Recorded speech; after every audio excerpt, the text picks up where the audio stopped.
एक ज़माने में एन्चिंटिया की बादशाही में अमीलिया नामी एक मेहरबान शहजादी रहती थी। शहजादी अमीलिया को एडवेंचर और सीखने का गहरा लगाव था और वो अक्सर शाही किले के आसपास की वसी ज़मीनों की तलाश करती थी। एक धूप वाले दिन जादुई जंगल में घूमते हुए वो एक अजीबोगरीब नज़ारे से ठोकर खा गई।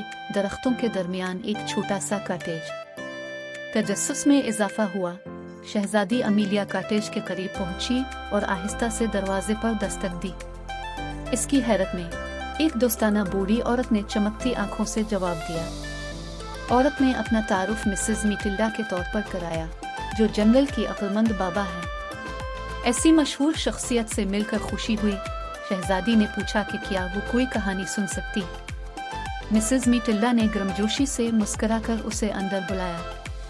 जैसे ही वो आबाद हुए, मिसेस मिटिल्डा ने एक कहानी शेयर की जिसे शहजादी और नमक कहा जाता है। इसका आगाज एक और शहजादी इजाबेला से हुआ, जो एक दूर दराज ममलकत में रहती थी। शहजादी इजाबेला खाने से अपनी मोहब्बत के लिए मशहूर थी, खास तौर पर उसके जायकों के लिए।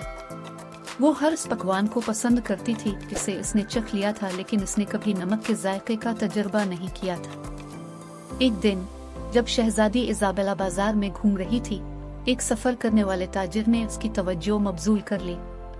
ताजिर के पास जादुई नमक की एक छोटी थैली समेत गैर मुल्की मसालों और मसालों की एक सफ थी। इसने दावा किया कि यह नमक किसी भी डिश के जायके को बढ़ा देगा।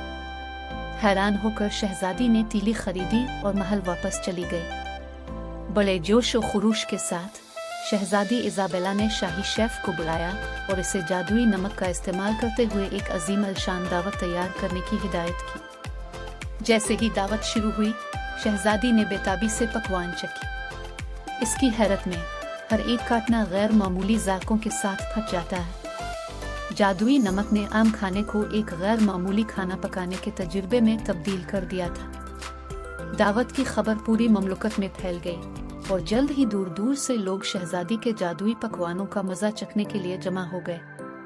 महल खाने से मोहब्बत करने वालों के लिए एक पनागा बन गया और शहजादी इजाबेला ने अपने नए जज्बे की खुशी में खुशी का इजहार किया। ताहम जैसे जैसे वक्त गुजरता गया, जायकों पर शहजादी की तवज्जो बाकी सब चीजों पर छाई पड़ने लगी। उसने अपने शाही फ्राइज को नजरअंदाज किया और अपना ज्यादातर वक्त बावर्ची खाने में तरकीबें इस्तेमाल करने में सिर्फ किया। महल, जो कभी हंसी और खुशी से भरा हुआ था, खामोश और मध्यम हो गया।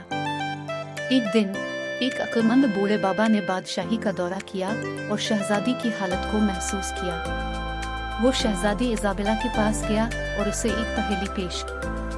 वो सबसे कीमती जुज़ कौन सा है जो न सिर्फ खुराक बल्कि खुद जिंदगी को भी तकवीत बख्शता है? उसने पूछा।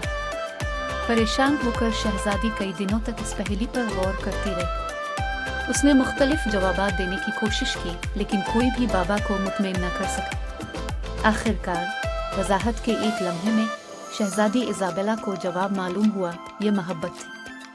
मोहब्बत वो सबसे कीमती जुज़ू था जिसने न सिर्फ खुराक बल्कि जिंदगी के हर पहलू में इजाफा किया। एक नई फहम के साथ शहजादी इजाबेला ने अपने तरीक़े बदल लिए। वो खाने और जायकों से लुत्फ अंदोज होती रही, लेकिन अपने जज्बात को अपनी जिम्मेदारियों के साथ मुतवाज़िन करना सीखा। महल एक बार फिर कहकहों से गूंज उठा और शहजादी ने अपनी पाक तख्लीकात को दूसरों के साथ बांटने की खुशी दोबारा हासिल की। जैसे ही मिसेस मिटिल्डा ने कहानी खत्म की, शहजादी अमीलिया उसके गहरे मानी पर गौर करने में मदद नहीं कर सकी।